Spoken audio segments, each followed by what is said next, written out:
बिस्मिल्लाहिर्रहमानिर्रहीम। अस्सलाम वालेकुम व्यूअर्स, मैं हूं आपका होस्ट इकबाल आरिफ नकवी और आप इकोनॉमिस्ट पॉइंट देख रहे हैं।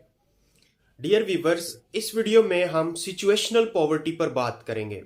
हम देखेंगे कि सिचुएशनल पॉवर्टी क्या होती है और रियल लाइफ में इसकी क्या एग्जांपल्स एग्जिस्ट करती हैं। तो let us understand about the situational poverty. Real life में जब कोई शख्स या फैमिली या ग्रुप ऑफ पर्सन्स कुदरती आफात की वजह से या कुछ एक्सटर्नल फैक्टर्स की वजह से जब खते गुर्बत के नीचे चले जाते हैं तो ऐसी गुर्बत को हम सिचुएशनल पॉवर्टी कहते हैं।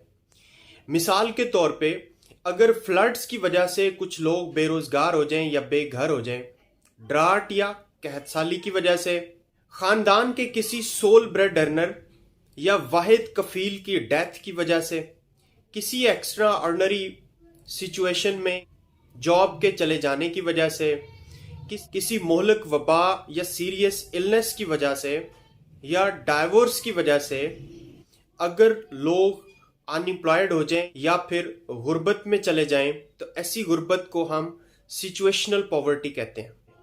वीडियो अगर आपको अच्छी और इन्फॉर्मेटिव लगी हो तो वीडियो को लाइक कीजिएगा, शेयर कीजिएगा, और अगर आप हमारे चैनल पर नए हैं और आपने अभी तक हमारे चैनल को सब्सक्राइब नहीं किया तो चैनल को सब्सक्राइब करके बेल आइकन को प्रेस कर दें ताकि आपको आने वाली तमाम इस तरह की इंफॉर्मेटिव वीडियोस के नोटिफिकेशंस मिलते रहें। अगली वीडियो तक अपना बहुत सारा ख्याल रखिएगा। अल्लाह हाफिज। Thank you.